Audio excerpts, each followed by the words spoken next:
Des milliers d'Africains, de tout le continent, ont répondu d'une seule voix à l'appel retentissant « Touche pas à l'AES ». Un cri du cœur pour témoigner leur solidarité au Burkina Faso et à son leader révolutionnaire, le capitaine Ibrahim Traoré.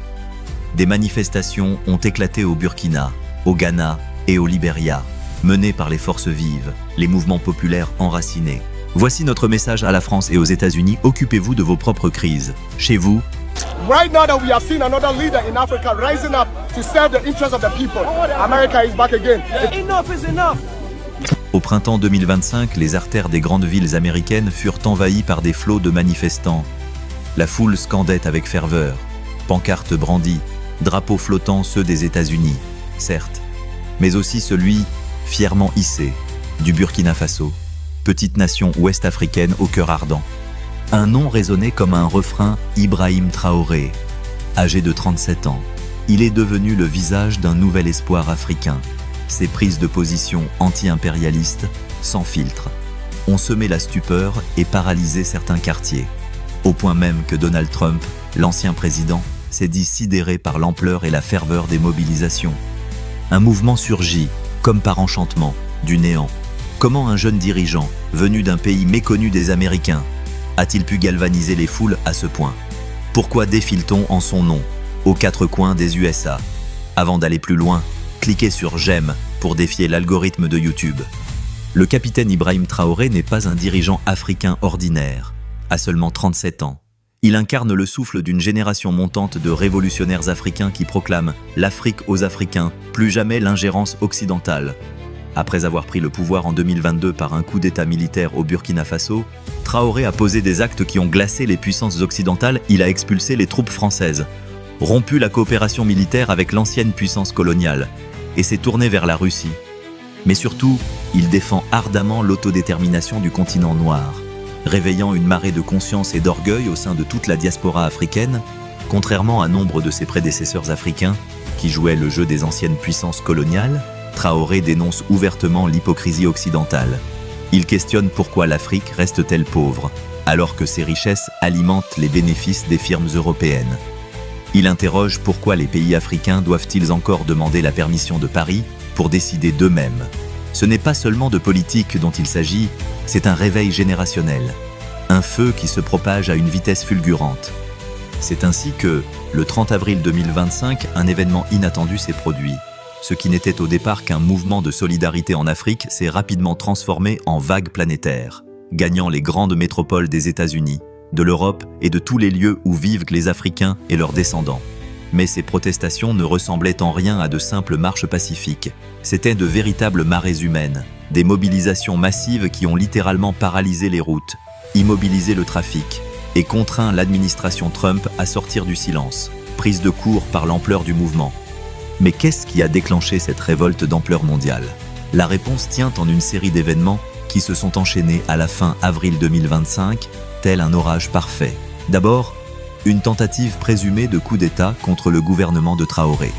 Au Burkina Faso, était-ce un vrai coup d'État ou une crise savamment orchestrée? Une chose est sûre, les services de renseignement occidentaux y ont laissé leurs empreintes. Le même scénario qu'en Libye, en Syrie et ailleurs là où des dirigeants osent défier la suprématie de l'Occident, le chaos suit de près, mais ce qui allait suivre fut encore plus explosif. Le général Michael Langley, chef de l'AFRICOM, le commandement militaire américain pour l'Afrique, a tenu des propos absolument scandaleux lors d'une audition au Sénat, provoquant une onde de choc à travers tout le continent africain et les communautés de la diaspora à travers le monde.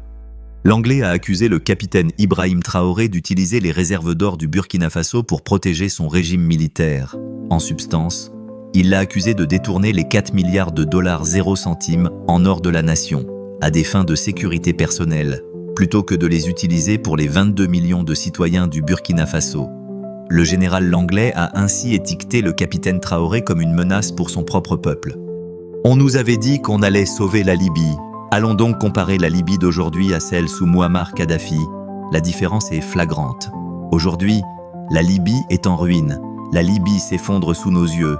Et voilà qu'un autre leader africain se lève à son tour pour défendre l'intérêt du peuple. L'Amérique revient encore à la charge. Si elle veut vraiment sauver quelqu'un, elle n'a qu'à aller au Soudan du Sud. Si elle veut vraiment venir en aide, qu'elle aille en République démocratique du Congo. Et si l'Amérique veut véritablement se sauver elle-même, qu'elle commence par mettre de l'ordre chez elle, plutôt que de venir ici semer le chaos. Pas de chaos ici. Personne ne leur a demandé leur aide. Qu'ils restent en dehors de nos affaires. Voilà ce que nous disons. Et ce discours ne tombe pas par hasard.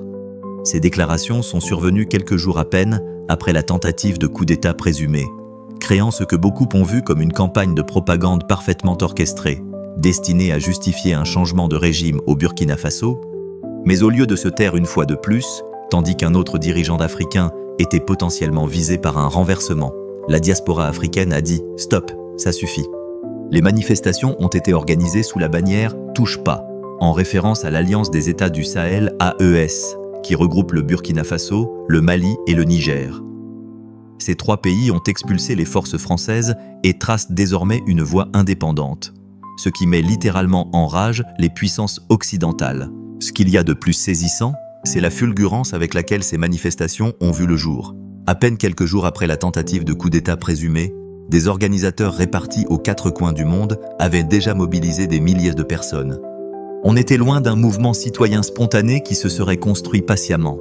C'était une riposte soigneusement orchestrée, démontrant la puissance d'une solidarité panafricaine résolument ancrée dans l'ère numérique. Le message, quant à lui, ne souffrait aucune ambiguïté, touchait pas à Ibrahim Traoré. L'Afrique aux Africains, bien plus que des mots d'ordre. C'étaient des cris de guerre portés par une jeunesse africaine lasse de voir leur continent pillé au profit de puissances étrangères.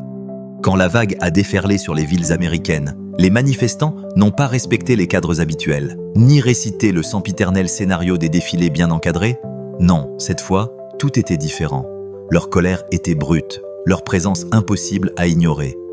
À Washington, New York, Los Angeles ou encore Chicago, des foules immenses ont envahi les rues. Mais il ne s'agissait pas d'un simple cortège, on a vu des carrefours occupés, des autoroutes paralysées, et tout un quotidien urbain mis à l'arrêt net. Ce qui a surtout donné à ces manifestations leur force singulière, c'est la diversité de ceux qui y ont pris part. Il ne s'agissait pas uniquement de récents immigrés africains. On y retrouvait aussi des Afro-Américains de 3e, voire 4e génération, des Caribéens, et des alliés issus de tous horizons, tous unis sous la bannière d'un panafricanisme assumé. Les slogans résonnaient comme des éclairs « Ibrahim Traoré, notre héros ». L'Afrique se lève. Du Burkina Faso jusqu'aux États-Unis, bat les pattes sur l'Afrique. Mais surtout, ces mobilisations exprimaient une colère plus profonde, celle qui couve face à la politique étrangère américaine envers l'Afrique. Trop longtemps, la diaspora africaine vivant aux États-Unis a vu son continent d'origine exploité, fragilisé, appauvri par ces mêmes puissances occidentales qui se parent des vertus de la démocratie et des droits humains. Il régnait alors une ferveur rarement vue auparavant. Il ne s'agissait pas simplement de défendre un homme, mais de revendiquer la dignité africaine, l'autodétermination et le droit pour les peuples d'Afrique de tracer leur propre destin, sans tutelle extérieure. C'est ici que l'histoire devient véritablement captivante. La réaction du président Trump face à ces manifestations a été tout simplement sans précédent. D'après des sources proches de l'administration, Trump aurait d'abord réagi avec désinvolture lorsque ses conseillers l'ont informé de protestations africaines éclatant dans plusieurs villes américaines. Mais à mesure que l'ampleur et l'intensité du mouvement devenaient évidentes, son ton a radicalement changé.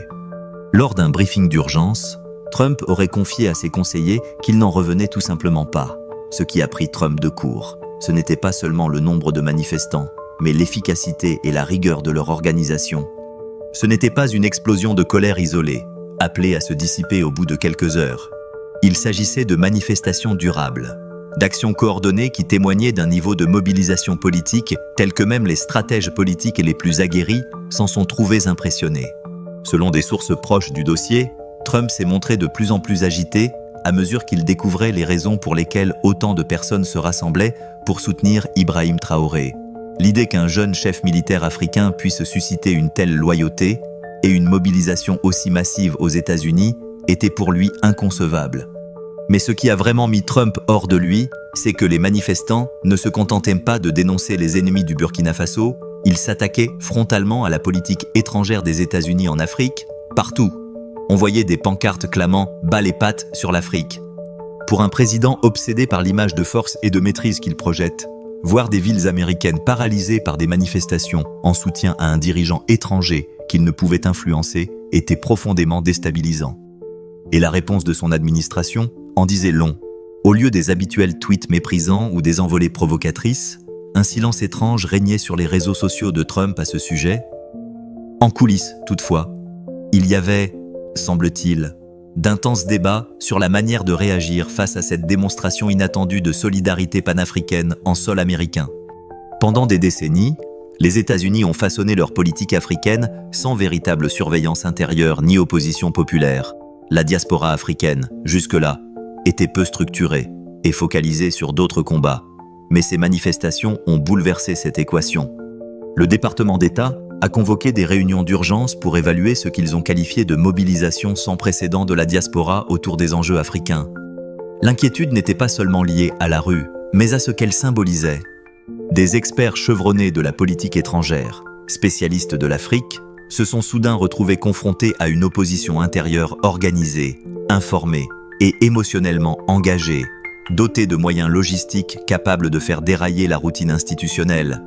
Des think tanks et organismes d'influence, habitués à traiter des questions africaines dans le secret des colloques fermés, ont vu leurs événements perturbés, leurs experts pris à partie, et leurs recommandations remises en question par des militants passionnés et avertis. Des institutions telles que The Africa Society, le Council on Foreign Relations et autres piliers de l'establishment ont dû faire face à un niveau d'engagement public sur les questions africaines jamais observé. Jusqu'alors, nous n'avons pas l'habitude de voir des communautés engagées, structurées et vocales s'exprimer sur notre politique africaine, a reconnu un ancien responsable du département d'État. Cela change complètement la donne. Mais ces manifestations ont également mis au jour une gêne profonde au sein de l'appareil diplomatique, le décalage criant entre les valeurs que l'Amérique proclame haut et fort et ses pratiques concrètes sur le continent africain. Quand les manifestants scandaient leur soutien à la démocratie tout en dénonçant l'appui américain aux tentatives de coup d'État, ils mettaient à nu des contradictions habituellement diluées dans le langage feutré des notes diplomatiques et rapports techniques. Mais les manifestants avaient-ils raison d'agir ainsi ? Eh bien, depuis des décennies, les puissances occidentales ont conservé leur emprise sur l'Afrique par ce qu'on appelle le néocolonialisme. Exploitation économique, ingérence politique et intervention militaire se sont succédées sous couvert d'aide ou de partenariat. La France, en particulier, a maintenu une poigne de fer sur ses anciennes colonies à travers le système monétaire du franc CFA et un réseau de bases militaires à travers le continent. Mais aujourd'hui, un changement profond s'amorce. Une nouvelle génération de dirigeants africains émerge, qui rejettent catégoriquement l'ordre néocolonial. Et ce mouvement dépasse les frontières du Burkina Faso, le Mali et le Niger, suivent une voie similaire. Et bien d'autres pays africains observent attentivement, en envisageant leurs propres options.